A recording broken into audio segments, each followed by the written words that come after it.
हर खबर पर होगी आपकी पकड़। डाउनलोड कीजिए एबीपी लाइव ऐप। स्टेटमेंट बोलना चाहता हूँ, छोटी सी स्टेटमेंट बोलना चाहता हूँ, अंग्रेजी में और हिंदी में बोलूंगा, उसके बाद आप अपने सवाल पूछिए। Friends, 2 months ago the Prime Minister said that we were going to fight a 21-day war against COVID. It was his expectation that we would defeat the COVID virus in 21 days. Now we are on 60 days, and we are the only country in the world where the virus is exponentially rising, and we are removing a lockdown. So it is pretty clear that the aim and the purpose of our lockdown has failed. What India is facing now in front of us is the result of a failed lockdown. Now, what we in the Congress party and a lot of people want to understand, and we do not want to do it harshly, aggressively, but we want to understand what the government's view is going forward. We want to understand what is their strategy. It is pretty clear that 4 stages of lockdown have not produced the result that the Prime Minister expected. Prime Minister and his entire advisory staff, including his top medical people, said that the disease would start to reduce towards the end of May. It's clear that the disease is not reducing, it is increasing. So we, with utmost respect, want to ask the Prime Minister and the government, now that we have a failed lockdown, what is their strategy going forward? What is their strategy as far as opening up India is concerned? What are the precautions that they're going to take to now curb this disease? How are they thinking about supporting our migrants? How are they thinking about supporting the state governments? How are they thinking about supporting small and medium businesses? We had great expectations. There was multiple press conferences about the package. Prime Minister said 10% of GDP. The reality is we have less than 1% of GDP being given, most of it in loans, hardly any cash giving to people. Congress party is running some states. We are giving cash to people. Directly, we're giving cash to farmers. We are giving cash to laborers. But we are not getting any support from the central government. And it is becoming extremely difficult for our states to function without adequate support from the central government. थोड़ा मैं हिंदी में बोल देता हूं। नरेंद्र मोदी जी ने कहा था कि 21 दिन में कोरोना की लड़ाई जीती जाएगी। 4 लॉकडाउन हो गए, तकरीबन 60 दिन हो गए। हिंदुस्तान पहला देश है जो बीमारी के बढ़ते वक्त लॉकडाउन बंद कर रहा है। चाहे वो जापान हो, चाहे वो कोरिया हो, चाहे वो जर्मनी हो, फ्रांस हो, सब के सब ने लॉकडाउन जब बंद किया जब बीमारी घटनी शुरू हुई थी। तो यह बात क्लियर है, स्पष्ट है कि हिंदुस्तान का लॉकडाउन फेल हुआ है। जो लक्ष्य नरेंद्र मोदी जी का था वो लक्ष्य पूरा नहीं हुआ। और अब हम बहुत इज्जत से, रिस्पेक्ट से, आदर से सरकार को और प्रधानमंत्री को पूछना चाहते हैं कि अब आपका प्लान बी क्या है। बीमारी 21 दिन में गायब नहीं हुई, बीमारी बढ़ रही है। आपकी स्ट्रेटजी क्या है? लॉकडाउन को आप किस प्रकार से देखते हैं? इसको आप किस प्रकार से रिलीज करेंगे? जो हमारे मजदूर भाई बहन हैं उनकी आप कैसे मदद करोगे?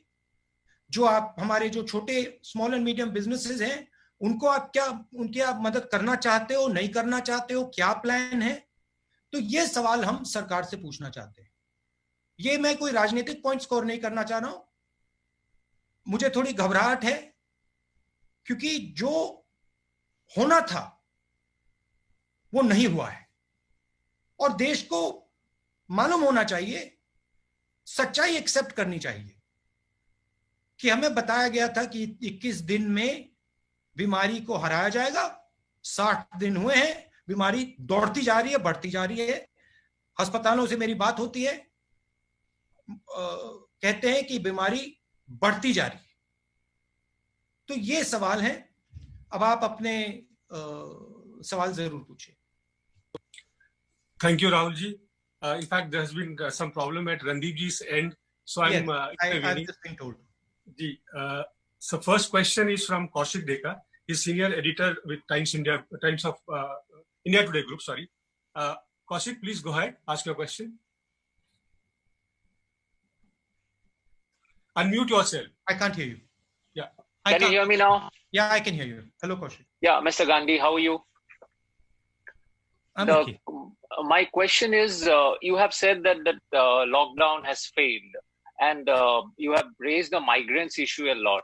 I saw your video also. So my question is, how did the government fail in handling the migrants, as you have mentioned? Because was it the timing of the lockdown?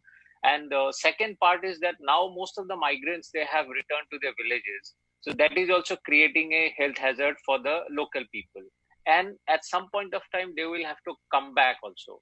So how do you think, as a constructive opposition party, how do you think the government should go ahead from now on? I don't want to go into why the government has failed. That is in the past. I don't want to sort of go into details about what could have been done, how it could have been done, who should have done it. I'm not interested. I am interested in right now. I am interested in what India is facing right now.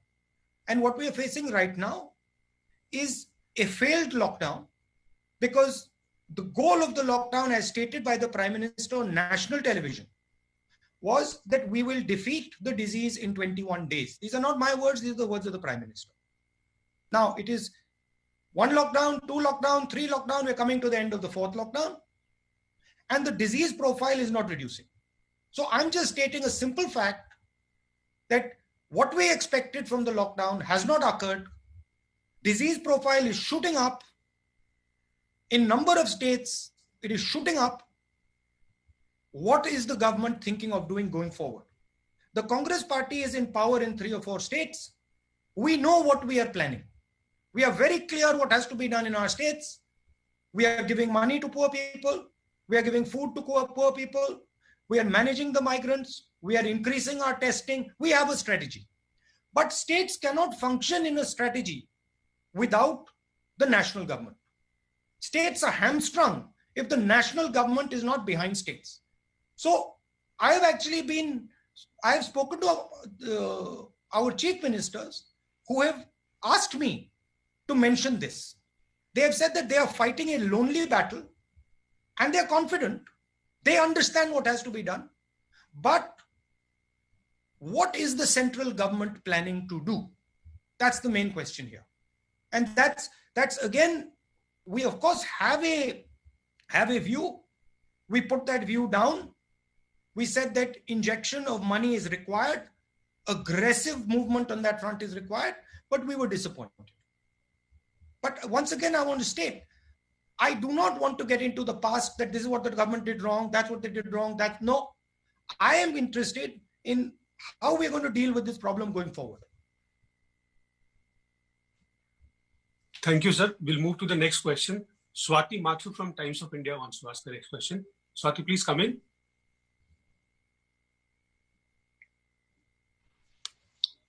Hi, sir. This is Swati. I hope you can hear me. Yes, we can hear you. Hi, good afternoon. Yeah. So I wanted to ask you that, India has been facing a high level of unemployment even before the coronavirus pandemic began. So since this is a concern which has obviously deepened over the period of over this time, and because India is a country that is, in terms of its average age, it's a young country, do you think that India has made a mistake in terms of prioritizing health over the economic crisis that has affected a much larger number of people? You mean in the long term, or you mean right now during the lockdown? Yes, particularly right now, but also Right now. in the context. I don't think that's a binary question.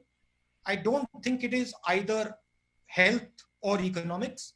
I think we are smart enough, intelligent enough to work a path through that will create a compromise between a successful compromise between health and economics. So I don't see this as a on-off switch where you either solve the health problem or you solve the economics problem. I think there is a lot of nuance to that. However, India has been facing a very serious unemployment problem, and this is not new. This has been going on. You've heard of Make in India, you've heard of some of those initiatives, and they have not given the result that one expected for whatever reason. However, now there is a new element to this unemployment, which is that we were already struggling, and now suddenly we've hit this corona problem, which has multiplied this unemployment problem. As you can see, businesses were shut down. And I'm sorry to say this as a national leader, but many small and medium businesses are going to go bankrupt. The people who work for those businesses are going to become unemployed.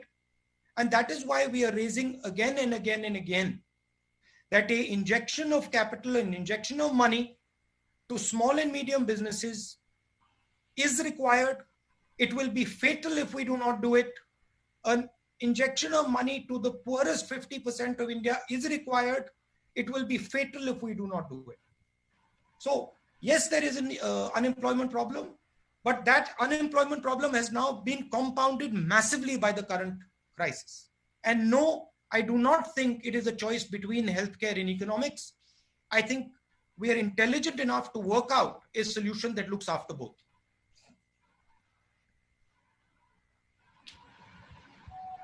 Thank you, sir. Next question is from Sanjay Mishra ji from Dainik Jagran. Sanjay ji, you can come in, please. Just one point. Just one point. If I'm being asked the question in Hindi, I'll answer in Hindi. If it's a question in English, I'll answer in question in English. Ji sir, which is fine, sir. हाँ. संजय जी पूछिए. जी राहुल जी नमस्कार, मेरी आवाज आ रही है आपको? हाँ आवाज आ रही है मगर चेहरा नहीं. हाँ आ गए. जी राहुल जी, एक और बड़ा सीरियस चैलेंज जो है वो देश फेस कर रहा है. भारत एक तरफ कोविड-19 से लड़ रहा है और दूसरी तरफ सीमा पर भी देखें तो बहुत तनाव की स्थिति है. लद्दाख में चीन के साथ बहुत तनावपूर्ण स्थिति चल रही है और एक रिपोर्ट कहती है कि 10,000 से ज्यादा सैनिक जो है वो भारतीय भूभाग पे आके डटे हुए हैं.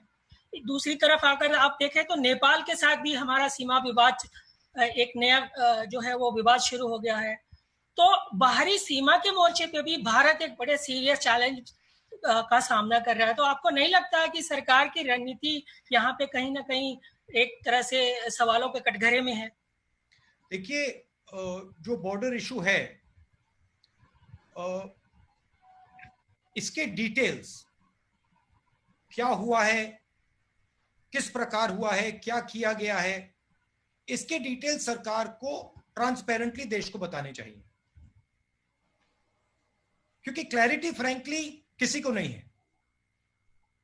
नेपाल में क्या हुआ, किस प्रकार हुआ, क्यों हुआ, लद्दाख में क्या हो रहा है, किस प्रकार हो रहा है, ट्रांसपेरेंसी होनी चाहिए. क्लियरली उनको सरकार को बताना चाहिए. वो ट्रांसपेरेंसी नहीं दिख रही है मुझे.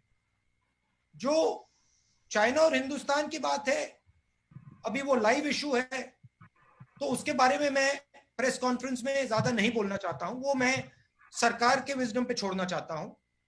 मगर ट्रांसपेरेंसी की जरूरत है. हमें मालूम होना चाहिए क्या हो रहा है, और वो देश को नहीं मालूम. जी सर, धन्यवाद. हम सर मूव करते हैं टेलीविजन की तरफ. सॉरी, मैं एक चीज ऐड करना चाहता हूं. जी सर. जब तक थोड़ी ट्रांसपेरेंसी नहीं होगी, मुझे इस पे टिप्पणी करना या बोलना सही नहीं होगा. अगर ज्यादा इंफॉर्मेशन होगा तो फिर मैं आपको एक क्लियर कट पोजीशन दे सकूंगा. In the middle of a meeting, Kabir, can I call you back? नहीं, Sorry, you'll have to wait for your turn, not like this. Can Adish Rawal from ABP come in, please? And please be brief with your question. Yes, sir. Rahul ji, 30 जनवरी को पहला case report हुआ था corona का, उसके बाद 12 fab को आपने इस बात को पार्लियामेंट में उठाया था, और उसके बाद आपने कई बार ये भी कहा कि आर्थिक महामारी आ सकती है, स्वास्थ्य को लेकर प्रॉब्लम हो सकती है, लेकिन 24 मार्च को 54 डेज के बाद लॉकडाउन लगा। इसके ऊपर आप क्या कहना चाहेंगे कि सरकार का जो रवैया है टुवर्ड्स अपोजिशन, उसको क्या सरकार सीरियसली नहीं लेती है? देखिए, सरकार का काम गवर्नेंस का होता है, हमारा काम ऑपोजिशन का है। हमारा काम सरकार पर प्रेशर डालने का है, और अगर सरकार की दृष्टि कहीं नहीं जा रही है, कोई थ्रेट है जो सरकार को नहीं दिख रहा है या जिसको सरकार इग्नोर कर रही है, उसको हाईलाइट करना हमारा काम है। मैं जो फरवरी में कर रहा था, मैं अभी भी वही कर रहा हूं। मैंने अपनी पोजीशन नहीं बदली है। मैंने फरवरी में कहा था कि बहुत डेंजरस सिचुएशन बनने जा रही है, और आज भी मैं कह रहा हूं, और फरवरी मैं जो कहा था उससे स्ट्रांगली मैं आज कह रहा हूं कि अगर फाइनेंशियल सपोर्ट नहीं दी, अगर स्मॉल एंड मीडियम बिजनेसेस को प्रोटेक्ट नहीं किया, तो जो नुकसान होने वाला है वो अभी तक कुछ दिखाई नहीं है। ये तो पहला चैप्टर भी शुरू भी नहीं हुआ है। तो जो मैं वार्निंग फरवरी में दे रहा था, वही वार्निंग मैं आज फिर से दे रहा हूं, और मैं सरकार से कह रहा हूं, आदर से कह रहा हूं, रिस्पेक्ट से कह रहा हूं, प्लीज आप इकोनॉमिक एक्शन लीजिए, आप एकदम कैश इंजेक्शन दीजिए, आप एकदम स्मॉल एंड मीडियम बिजनेसेस की रक्षा कीजिए, नहीं तो बहुत जबरदस्त आर्थिक नुकसान होने वाला है। मेरा काम देश की जो निगाह है, जो पर्सपेक्टिव है, उसको शेप करने का है। और मैं देश को और नरेंद्र मोदी जी को कह रहा हूं कि आपने जो पैकेज में किया है उससे कुछ नहीं होने वाला है। एक प्रॉब्लम है, मैं आपको बताता हूं। थोड़ी सी मेरी बातचीत जो डिसीजन मेकर्स हैं इनडायरेक्टली होती रहती है। उनकी व्यू है कि अगर हमने बहुत सारा पैसा गरीब लोगों को दे दिया, मजदूरों को दे दिया, तो बाहर देशों में गलत इंप्रेशन चला जाएगा, हमारी रेटिंग खराब हो जाएगी। मैं फिर से दोहरा रहा हूं, हिंदुस्तान की शक्ति बाहर से नहीं बनती है, हिंदुस्तान की शक्ति हिंदुस्तान के अंदर से बनती है। हिंदुस्तान की इमेज बाहर नहीं बनती है, हिंदुस्तान की इमेज हिंदुस्तान के अंदर बनती है। जब हिंदुस्तान मजबूत होता है, जब हिंदुस्तान की शक्ति होती है, तो बाकी दुनिया देखती है, इमेज बनती है हमारी।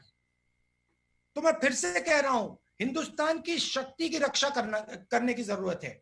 शक्ति की रक्षा कैसे करनी है? डायरेक्ट कैश एकदम 50% लोगों को महीने का 7,500 रुपए, सबसे गरीब मजदूरों को। ये हमारी शक्ति है, ये हमारी स्ट्रेंथ है, ये हमारा सोल है, आत्मा है। इसकी रक्षा करनी है। विदेश क्या सोच रहा है उसके बारे में नहीं सोचना, अभी वो बाद में देखेंगे। Thank you, sir. May I now request Karthikeya ji from Beyond to come in, please? Karthikeya ji, please ask your question briefly. Hello, Karthikeya, how are you? I'm fine, sir. Good afternoon. My question to you is that how has the government delivered on ground at the time of the lifting of lockdown, especially in context of the depressed people, poor people, daily wage workers? I've been speaking to quite a few daily wage workers, quite a few migrants. I've been having Zoom calls. I've been physically meeting them with all the social distancing norms. And they have a sense of hopelessness.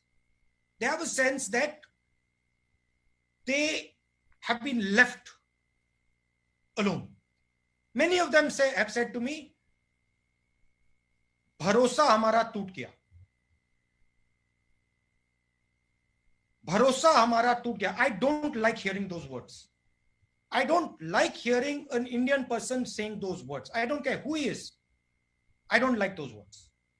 I don't want a single Indian person to say those words, whether he's rich, poor, male, female, Hindu, Muslim, Sikh. I don't like those words. And they're saying those words more and more. कह रहे हैं कि भरोसा टूट गया. भरोसा किसी का नहीं टूटना चाहिए. क्या किया सरकार ने, किस प्रकार से किया, मैं फिर से दोहरा रहा हूं. बात हो गई, खत्म हो गई. मगर अभी भी हम एक्शन ले सकते हैं. अभी भी सरकार मजदूरों की मदद कर सकती है. अभी भी सरकार 7,500 रुपए महीने का दे सकती है और देना चाहिए. Thank you, sir. Can I now go to Hindustan Times? Aurangzeb ji, please ask your question. Good afternoon. My question is, last week we saw politics being played over the buses for migrants in UP. We also heard BJP and Mayawati accusing Congress of doing politics over the issue. Then a statement comes from the UP Chief Minister that other states will now have to seek his government's permission if they want to hire workers from UP. So what is your view on this? And the second is, can you repeat what you said about India, China, and Nepal issue in English, please? Why would you want me to repeat it? I've already said it once, so I don't think it's necessary to repeat it. I said in English. Anyway. You want me to say it in English? No, I said anyway. You answer my first. No, sorry. You want me to say it in Hindi? You want me to say it in English? Is that what it is? Yeah, I meant about India, China. India, China. I think I've already said the India, China thing. I'll answer your first question. Look, I think it's unfortunate. I think people are first Indian and then they belong to their states. And the decision on whether somebody goes to work from Uttar Pradesh to the rest of the country is not the chief ministers. It is the people of India and the people of Uttar Pradesh. If a citizen of Uttar Pradesh wants to go and fulfill his dreams in Maharashtra or in Delhi or in Karnataka or anywhere else, he should have the right to do so. It is very unfortunate that the Chief Minister of Uttar Pradesh views India in such a way. These people are not his personal property. They are not the personal property of Uttar Pradesh. These people are Indian citizens and they have the right to decide what they want to do and they have the right to live the life they want to live. It is our job to support them to fulfill their dreams. It is not our job to say that you belong to me, you cannot go and work in Maharashtra. It's an absolutely absurd position. Thank you, sir. You want me to say a little bit about the China thing in English? Hello? Yeah, yes. You would like me to say a little bit about the China thing in English? Yeah, please. Yeah. Yes, please. I think the China, what we would like to see is some more transparency on what is going on. It becomes very difficult for us to have a position without understanding the facts. And I think the government should make clear to the people of India what exactly is happening on the border. We are hearing different stories. I don't want to go into conjecture, but it is important that the government of India makes it clear what is happening on the border so that people can understand and people can have a proper position. Thank you, sir. May I now request Archana from ANI to come in? Archana, please ask your question. Hello, Archana. Hello, sir. How are you? Sir, my question is, I'm fine. So my question is, lockdown का main लक्ष्य था संक्रमण को रोकना. तो क्या आपके राय में 4 बार लॉकडाउन अभी तक हो चुका है, तो संक्रमण रुका है? क्या लक्ष्य प्राप्त हुआ है सरकार को? ये तो मैंने ओपनिंग स्टेटमेंट में ही कह दिया था कि लॉकडाउन का जो लक्ष्य है वो प्राप्त नहीं हुआ. प्रधानमंत्री ने कहा था 21 दिन में लॉकडाउन कोरोना को हरा देगा. कोरोना तो बढ़ता जा रहा है, तो ठीक है, जो पहली स्ट्रैटेजी थी वो फेल हो गई, उसको एक्सेप्ट कर लेना चाहिए. मगर अब बताइए अगली स्ट्रैटेजी क्या है? अब बताइए आगे बढ़ते हुए हिंदुस्तान की सरकार क्या सोच रही है? लॉकडाउन को किस प्रकार से हटाएगी? जो हमारे गरीब लोग हैं उनकी किस प्रकार से मदद करेगी, जो स्मॉल मीडियम बिजनेसेस हैं उनकी कैसे रक्षा होगी, जो माइग्रेंट्स हैं उनके लिए क्या किया जाएगा। तो ये सब चीजें अब देश को बताना है। शुक्रिया अर्चना जी। मे आई नाउ रिक्वेस्ट आज तक मौसमी जी is here from Aaj Tak. Mausami ji, sorry, one more thing, I don't think, अगर आपने प्रधानमंत्री से भी पूछा कि भाई आपने 21 दिन का बोला था, 60 दिन हो गए, तो आई थिंक प्रधानमंत्री हिमसेल्फ विल एक्सेप्ट, वो ही एक्सेप्ट करेंगे कि जो उनका पहला प्लान था वो फेल हुआ, वो भी एक्सेप्ट करेंगे। मगर हम सिर्फ ये कह रहे हैं ठीक है, हम मानते हैं कि फेल हो गया, एक्सेप्ट करते हैं उस बात को, मगर अब आगे बताइए क्या करना है। अब प्रधानमंत्री ने लो की अपनी पोजीशन अडॉप्ट कर ली है। पहले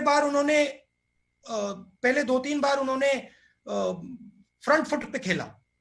अब प्रधानमंत्री जी दिखाई नहीं दे रहे हैं, मगर देश को प्रधानमंत्री का चेहरा दिखना है, प्रधानमंत्री को देश को बताना पड़ेगा कि आगे क्या करना है। तो प्रधानमंत्री को अग्रेसिवली फ्रंट फुट पे फिर से आना पड़ेगा। वो बैक फुट पे चले गए हैं। मैं ऑपोजिशन का हूं, मैं कह रहा हूं उनको कि वो फ्रंट फुट पे फिर से आए। Thank you, sir. May I now request Aaj Tak, Mausmi Singh. And sir, before I take that question, Mausmi ji, sorry, I want to point out to the group as also to Rahul ji. Siddharth from ANI is here. In his course of duty, he was tested positive for COVID, but hats off to him that he continues to be on duty. Despite that, kudos to him. I hope he's not infecting other people. No, sir, he's at home, but he's on Zoom and continues to work. Mausami ji, please go ahead. Rahul, हम आपसे पूछना चाह रहे थे, जो सरकार की पूरे इस मसले को लेके हैंडलिंग रही है, how would you rate it if it's on a scale of 10? क्या आप कितना मार्क्स देंगे, और क्या एक बड़ी कामयाबी और एक बड़ा फेलियर या नाकामयाबी क्या रही है? I'm not a school professor that I'm going to rate the Prime Minister's performance on a scale of 1 to 10. Sorry, that would be inappropriate for me to do. मैं ये कह दूंगा कि कोरोना की लड़ाई खत्म नहीं हुई है, कोरोना की लड़ाई शुरू हुई है, और हमें आगे क्लियरली अपने एक्शंस समझाने हैं। सरकार को क्लियरली एक्शंस बताने पड़ेंगे। 2-3 चीजें हैं। इकोनॉमी को कैसे रिवाइव करेंगे, स्मॉल मीडियम बिजनेस, माइग्रेंट्स, जो गरीब जनता है उनको कैसे, उनकी मदद कैसे होगी, और जो ओपनिंग अप हो रही है इसको किस प्रकार से मैनेज किया जाएगा कि हमारे जो वनरेबल लोग हैं, जो बुजुर्ग लोग हैं, हार्ट पेशेंट्स हैं, डायबिटिक्स हैं, लंग पेशेंट्स हैं, किडनी पेशेंट्स हैं, उनकी रक्षा किस प्रकार से की जाएगी नेशनल लेवल पे। ये सवाल है, मगर मेरा रैंकिंग देना अप्रोप्रिएट नहीं होगा।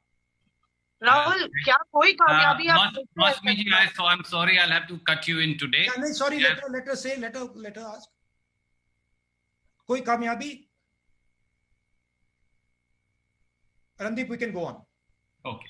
Yes, राहुल, मैं कह रही थी कि क्या कोई कामयाबी आपको लगता है इस पूरे 2.5-3 महीने में कोई कामयाबी रही है कुछ हैंडलिंग में, या काबिले तारीफ रहा हो सरकार की तरफ से? वो जवाब नहीं दिया था। मैं आपसे ना मैं क्रिटिसाइज करूंगा, ना मैं पास्ट की बोलना चाहता हूं। जो हो गया हो गया। मैं आज की बात कर रहा हूं। मुझे इंटरेस्ट आज की है और कल की है, कल क्या होने वाला है। और मुझे थोड़ी घबराहट हो रही है कि जो कोरोना वायरस है वो बढ़ता जा रहा है। स्टेट लेवल पे हम लड़ रहे हैं, मगर जो सपोर्ट मिलना चाहिए वो सपोर्ट सरकार दे नहीं रही है। और मैं रिक्वेस्ट कर रहा हूं सरकार से कि सिर्फ कांग्रेस के स्टेट्स को नहीं, बीजेपी के स्टेट्स को, कांग्रेस के स्टेट्स को, सबको वो फाइनेंशियली सपोर्ट करें। Thank you sir. हिंदू से संदीप फूकन जी, कृपया अपना सवाल पूछिए। Yeah. So my question is that, it's about transportation. You've seen that in a graded manner, the flights have restarted. Domestic flights have restarted, but we are still quite some time away, perhaps, from opening up public transportations, regular train services. What, according to you, would be a safe mobility plan? I mean, if see, you have to understand my job. I am not an expert on safe mobility plan. That is, there are experts who will tell you this is how India should open up. For me to comment on whether we should open airlines, how we should open airlines, I'm not the expert. I don't pretend to be the expert. But what I do understand is that there are a couple of things at a high level that need to be done. When you're opening up, you need to open up with inputs from the state governments. You need to open up with inputs from experts. You need to open up in a systematic way, not in an ad hoc way. I clearly can see that our economy requires restarting, which means that it needs a money injection, cash injection immediately. So that needs to be done. And I can clearly see that we need a strategy to make sure that in a non-lockdown situation, the disease does not run amok. I am worried, let me state it clearly. I am worried that in a non-lockdown situation, in a haphazard opening up, we will get a second wave of corona that will be extremely devastating. Thank you, sir. We have last 5 minutes of this press conference. Randeep ji, I'm going to ask Sanjay Trivedi sir, I have a question to come in, please.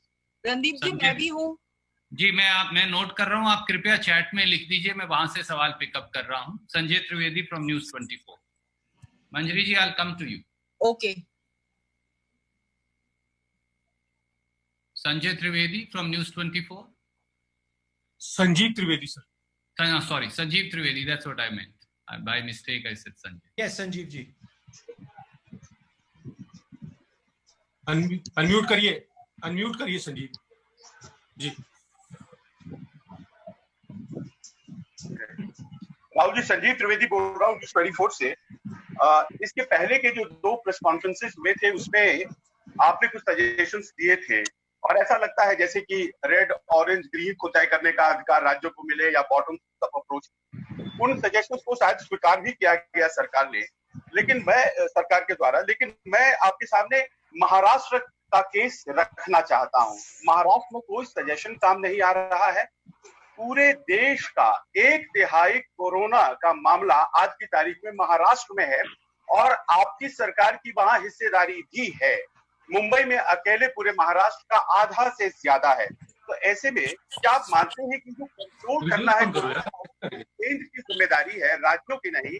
क्या आपको लगता है कि राज्यों में केंद्र का intervention भी जरूरी हो सकता है? वहां राष्ट्रपति शासन की मांग भी शुरू हो गई है. राहुल जी, नहीं, देखिए 2-3 चीजें हैं. सबसे पहले अगर आप कोरोना को देखें, जितनी ज्यादा कनेक्टेड जगह है वहां ज्यादा अग्रेसिव कोरोना होता है.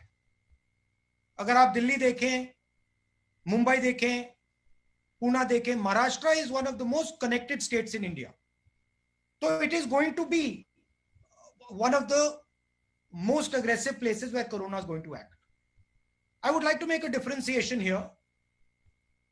We are supporting the government in Maharashtra, but we are not the key decision maker in Maharashtra.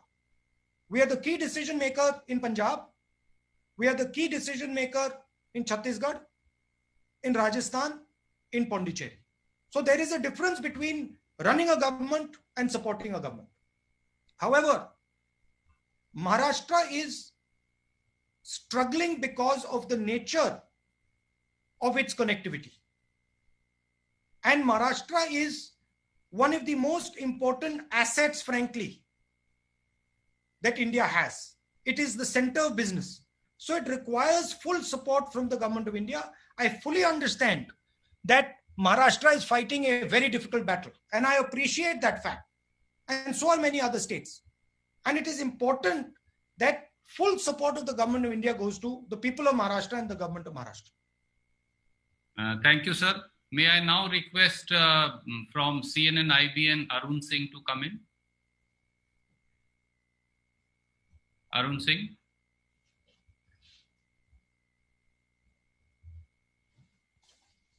Yes. Arun ji, please go ahead. Rahul ji, मेरा सवाल ये है कि पिछली प्रेस कॉन्फ्रेंस जो हुई थी फाइनेंस मिनिस्टर की, सॉरी अरुण, एक सेकंड, वो लास्ट क्वेश्चन का थोड़ा पीस मैं आंसर नहीं किया. ठीक है sir. So we just go back. I didn't answer the one section of that question. I just recalled. Okay. Sanjeev Trivedi ji, please. मैंने पूछा था कि देखिए वहाँ राष्ट्रपति शासन की मांग हो रही है और केंद्र के महाराष्ट्र के क्वेश्चन से पहले आपने एक और सवाल पूछा था.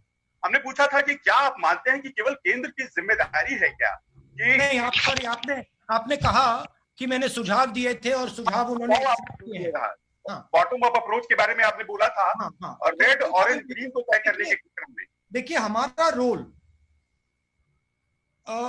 रोल ऑपोजिशन का है. हम सुझाव देते हैं, हम इन चीजों के बारे में सोचते हैं, हमारे पार्टी में डिस्कशन होता है, हम एक्सपर्ट से बातचीत करते हैं और फिर वो हम सामने लाके आपके सामने रखते हैं. हमारा कौन सा सजेशन सरकार ले वो हमारे ऊपर नहीं है, वो उनके ऊपर है, वो उनका डिसीजन है. और जरूर उन्होंने हमारे 2-3 सजेशंस, जो जोन की बात थी, उन्होंने सजेशन एक्सेप्ट किया तो वो अच्छी बात है. मगर जो हमारी क्रिटिकल सजेशंस है, मेन नंबर 1 सजेशन, अर्थव्यवस्था को बचाना है, पैसा एकदम दो, वो सजेशन उन्होंने नहीं लिया. उससे थोड़ा हमें दुख हुआ है. बट वो उनका प्रोरोगेटिव है, लेना चाहते हैं नहीं लेना चाहते हैं. एक बात मैं आपको कह देता हूं कि अगर हिंदुस्तान की सरकार ने पैसा नहीं दिया गरीबों को, न्याय योजना जैसी योजना नहीं दी, स्मॉल एंड मीडियम बिजनेसेस को सपोर्ट नहीं किया, तो बहुत जबरदस्त आर्थिक नुकसान होने वाला है. ये तो मैं आपको लिख के दे दूंगा. Thank you, sir. Arun Singh ji, can you very briefly ask last 2 questions now? I'm concluding the PC. Sorry, Arun. No, for suddenly going. Sir, can you hear me? थोड़ा जोर से बोले. राहुल जी, क्या आप मुझे सुन पा रहे हैं? हाँ, थोड़ा जोर से बोले जरा. अच्छा, मैं आपसे ये सवाल पूछना चाहता था कि पिछली जो प्रेस कॉन्फ्रेंस थी फाइनेंस मिनिस्टर की, उसको आपने अगर सुना हो तो ठीक, नहीं सुना हो तो मैं बता रहा हूँ कि आप गए थे माइग्रेंट लेबरर्स से मिलने. उन्होंने कहा कि राहुल गांधी ड्रामेबाजी करते हैं, अगर वो सीरियस होते तो उनका कुछ बोझ उठा लेते, उनके कुछ बिलोंगिंग्स, उनके कुछ सामान, उनके कुछ बैगेज उठा लेते, उनकी मदद करते. तो अगली बार आप टैक्सी ड्राइवर से मिल रहे हैं, तमाम लोगों से मिल रहे हैं, तो फाइनेंस मिनिस्टर की सलाह आप ध्यान में रखेंगे अगली बार जब घर से बाहर निकलेंगे. नहीं, देखिए, मेरा लक्ष्य इसमें एक ही है. मैं गरीबों से बातचीत करता हूं, मजदूरों से बातचीत करता हूं, उनके दिल में क्या है वो उसको समझने की कोशिश करता हूं. और मैं सच बोलूं तो मुझे इसका काफी फायदा मिलता है, क्योंकि उनकी जानकारी से, उनके ज्ञान से मुझे काफी फायदा मिलता है. अब जहां तक मदद की बात है, मैं मदद करता रहता हूं और मेरा कोई इतराज नहीं है. मैं, अगर वो मुझे परमिशन दें, मैं जरूर बैग उठा के ले जाऊं. मगर वो मुझे परमिशन नहीं देंगे. अगर दे दें, मैं चला जाऊंगा. एक का नहीं, 10-15 का उठा के ले जाऊंगा मैं. मगर मेरा लक्ष्य, मेन लक्ष्य जो उनके दिल में है, वो हिंदुस्तान की जनता तक पहुंचाने का है. मैंने ये जो छोटी सी फिल्म बनाई, ये मैंने इसलिए बनाई कि हमारे जो बाकी नागरिक हैं, इनकी पीड़ा को समझें, इनके दुख, इनके दर्द को सुने. काफी बड़ा इंपैक्ट होता है अगर व्यक्ति इस बात को सुने, क्योंकि ये लोग हमारी शक्ति हैं, ये लोग हमारे भविष्य हैं. और अगर हम इनकी मदद नहीं करेंगे तो हम फिर किसकी मदद करेंगे? वो फाइनेंस मिनिस्टर की व्यू है कि अगर मैं उनसे बात करता हूं तो ये ड्रामा है. ठीक है, वो उनकी व्यू है. मैं उनको धन्यवाद करता हूं और मैं उनसे कहता हूं कि अगर वो चाहती हैं तो मैं यहां से उत्तर प्रदेश चला जाऊंगा, मुझे वहां अलाउ कर दें, मैं पैदल यहां से निकल जाऊंगा और जितने लोगों की मैं मदद रास्ते पे कर सकूंगा मैं कर दूंगा।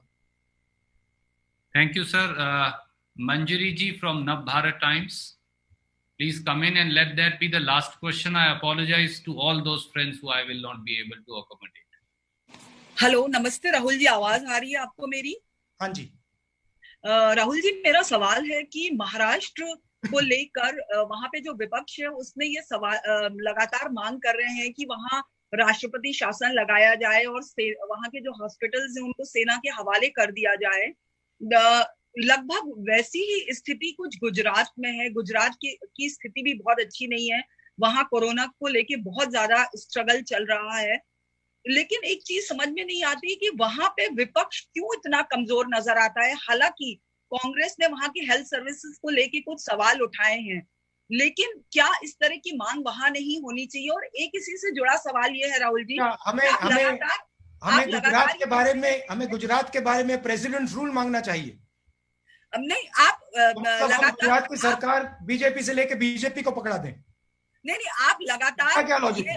आप लगातार ये वहां पे सेना उतारने की बात की गई, इस तरह की चीजें लगातार आप राजनीति न करने की बात कर रहे हैं, लेकिन राजनीति तो हो रही है। मेरा कहना है कि गुजरात में तो बीजेपी की सरकार है, गुजरात में बीजेपी की सरकार है, प्रेसिडेंट रूल लगेगा तो बीजेपी की सरकार होगी। लेकिन नहीं, वहां पर आपकी इलॉजिकल बात है, मुझे बोलने दीजिए, ये तो आपकी बिल्कुल इलॉजिकल बात है। जहां तक विपक्ष की बात है, गुजरात में हमारे लोग विपक्ष की लड़ाई बहुत अच्छी लड़ रहे हैं, वो आपको जब चुनाव होगा वहां पे पता लग जाएगा। मगर एक स्पिरिट से मैं कहना चाहता हूं, देखिए डेमोक्रेसी में अगर महाराष्ट्र में सरकार है तो बीजेपी का काम उसको अपोज करने का है, कोई गलती नहीं है। अगर बीजेपी सवाल उठाना चाहती है, कंस्ट्रक्टिवली सवाल उठाना चाहती है, उनको उठाना चाहिए, उससे फायदा होता है, उससे हमारी सरकार उनकी बात सुनकर सीख सकती है, एक्सेप्ट कर सकती है, तो इसमें कोई प्रॉब्लम नहीं है। मगर डेमोक्रेटिक स्ट्रक्चर को उखाड़कर बिना कोई कारण प्रेसिडेंट रूल लगाना, उसमें और कंस्ट्रक्टिव ऑपोजिशन में बहुत फर्क है। अगर बीजेपी हमारी छत्तीसगढ़ में, राजस्थान में, पंजाब में हमें कोई सजेशन देना चाहती है, हम उसको सुनेंगे। अगर वो वैलिड सजेशन है हम शायद उसको एक्सेप्ट भी कर लें, तो उसके खिलाफ नहीं हूं मैं। मगर वहां से लेकर आप प्रेसिडेंट रूल में जंप मार दें, वो अलग बात है। दोस्तों, बहुत सारे सवाल राहुल जी ने आज लिए और ये इंटरेक्शंस का दौर जारी रहेगा। बहुत सारे साथियों के प्रश्न आज हम नहीं ले पाए। मैं विश्वास दिलाता हूं कि अगली बार फिर नेक्स्ट इंटरेक्शन जो बहुत जल्द होगा उसमें हम वो सारे सवाल लेंगे। राहुल जी से जुड़ने के लिए शुक्रिया। कुछ क्लोजिंग रिमार्क्स वो अब देंगे आपको। मेन थ्रस्ट इस प्रेस कॉन्फ्रेंस का कि जो लक्ष्य लॉकडाउन का था वो पूरा नहीं हुआ। 60 दिन हो गए, बीमारी बढ़ती जा रही है, तो हमें क्लैरिटी चाहिए सरकार की क्या पोजीशन है, सरकार आने वाले दिनों में क्या क्या करेगी, गरीबों को किस प्रकार से सपोर्ट करेगी, जो हमारे स्मॉल मीडियम बिजनेसेस हैं, जो हमारे माइग्रेंट लेबर हैं, उनकी कैसे रक्षा करेगी, और ओवरऑल आगे इनका क्या प्लान है। ये मेन मेरा प्रेस कॉन्फ्रेंस का थ्रस्ट था। आप सबको बहुत बहुत धन्यवाद। और जैसे रणदीप जी ने कहा, ये हम पीरियोडिकली प्रेस कॉन्फ्रेंस करते जाएंगे। पिछली बार जिन लोगों ने सवाल नहीं पूछा, इस बार आपको चांस मिल गया, अगली बार और भी लोगों को हम चांस देंगे। धन्यवाद, नमस्कार।